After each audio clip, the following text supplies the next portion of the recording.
Alternative Paths to MMT by L. Randall Wray. First, I'll clearly state what MMT is and then outline four paths that lead to MMT's conclusions: history, logic, theory, and practice. What is MMT? It provides an analysis of fiscal and monetary policy that is applicable to national governments with sovereign currencies. There are four requirements that identify a sovereign currency: the national government. A. Chooses a money of account. B. Imposes obligations, taxes, fees, fines, tribute, tithes, in the money of account. C. Issues a currency denominated in the money of account and accepts that currency in payment. And D. If the national government issues other obligations, these are also payable in the national government's own currency. There is a fifth consideration that follows from these. If a country pegs, adopts a gold standard, or dollarizes, it doesn't really have a sovereign currency because it is committed to delivering to that which it pegs. That can reduce policy space, unless if it accumulates enough of the foreign currency. What difference does a foreign currency make? We argue that the sovereign currency issuer, 1. Does not face a budget constraint as conventionally defined. 2. Cannot run out of money. 3. Can always meet its obligations by paying in its own currency. And 4. Can set the interest rate on any obligations it issues. Now, what do our critics accuse us of? Let's look at the top claims.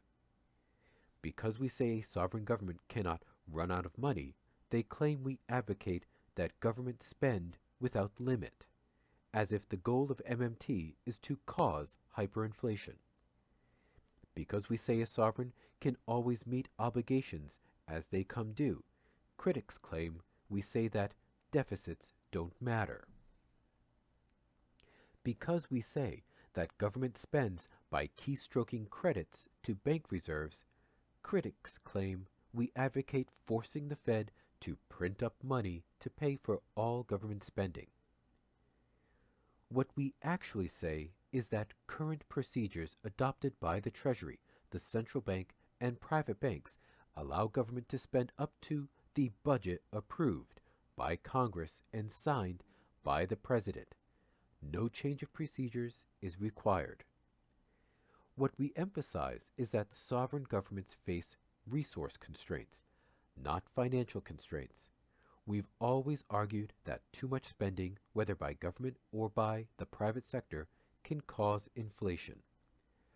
Finally, a favorite criticism adopted by our heterodox frenemies is that MMT doesn't apply to many countries, such as Somalia, the Central African Republic, the Congo, Liberia, Zimbabwe, Malawi, Mozambique, Ecuador, Greece, Honduras. And because it does not apply to them, MMT is an America First fascist policy. What do all those countries have in common? They do not issue a sovereign currency. We've always made it clear what we mean by sovereign currency. MMT rigorously applies to sovereign currencies. That may be the minority in terms of numbers, but they probably account for 3/4 of global GDP. That doesn't mean that MMT scholars have ignored countries without sovereign currencies. I recommend especially the work of Bill Mitchell and Fadhel Kaboub, but our main focus has been on sovereign currency. I'm not going to go into the case of developing nations now. I'm going to move on to four paths to MMT. We usually begin our explication with logic, based on the assumption that economists are good at logic. One would think so, with all their models and math and deductive thinking. However, with about 35 years of work in economics, 25 of those working on MMT, I have concluded that economists are terrible at logic. So let's begin with history. Number 1. History. But economists are not much better at history than they are at logic. So let's try a recent, simple, and clear example, one provided by Farley Grubb, the expert on America's colonial currency. The American colonial governments were always short of British coins, but prohibited by the Crown from coining their own. So they came up with their own money of account, for example, the Virginia pound, imposed taxes in that money of account, issued paper notes in the money of account, spent the paper notes, collected those notes and taxes, and then burned their tax revenue. I told you it would be simple and clear. A one-sentence history of sovereign currency in colonial America. If you want more details, read Grubb. I like several things about this example. First, it is clear that the colonies spent the notes first, then collected them in taxes. They could not possibly have collected paper notes in taxes if they had not first spent them, because there were no other paper monies around. Second, the colonies did not spend the tax revenue received in the form of paper notes. They burned the notes, all of them. In the tax laws, they were called redemption taxes, with the express purpose of redeeming the notes, removing them from circulation to be burned. Finally, the spending was self-financing.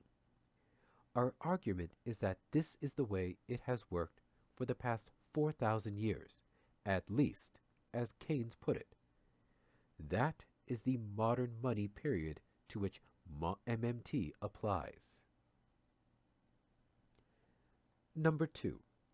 Logic. Again, let's keep this simple. Warren Mosler provides the following example. He wanted his kids to wash his car. To motivate them, he offered to pay them using his own business cards. But Dad, why would we want your cards? They are worthless. Well, he answered, I'm imposing a tax of 5 business cards today if you want access to food, clothing, and shelter. But how can we get these cards? I'll pay 5 business cards for washing the car. Note how all the logic we learned from the history of colonial currency applies. Warren has to spend first before collecting the cards. No one can pay taxes until Warren spends, and redemption of the cards in taxes removes them from circulation. The car gets washed and the kids get fed. Taxes drive money, and money mobilizes resources such as labor for car washing. In a nutshell, that's our monetary system. In modern economies, there's a couple of degrees of separation between taxpayers and the Treasury. I'll come back to that. Number 3. Theory. MMT adopts the Knapp in his Keynes state money theory outlined in the treatise The Marx-Keynes-Veblen MTP and its theory of effective demand developed in the general theory. Schumpeter's F4 theory of banking developed in the Franco-Italian circuit approach, Kalecki's theory of profits, and Godley's sectoral balance approach. Together, these provide a coherent, stock flow consistent heterodox theory of the role of money in the economy. It stands in stark contrast to the neoclassical loanable funds and the ISLM approaches that are fundamentally, irredeemably incoherent. As the endogenous money approach insists, loans make deposits and deposits make reserves. Banks can never run out of money since they create it when they make loans. And central banks can never run out of reserves since they lend them into existence. So far, so good. I think every heterodox economist, as well as most central bankers, are now on board with this. Bank money and central bank money are not scarce resources. We can have as much as we want, and we generally have more than is good for us as Wall Street's banksters run wild.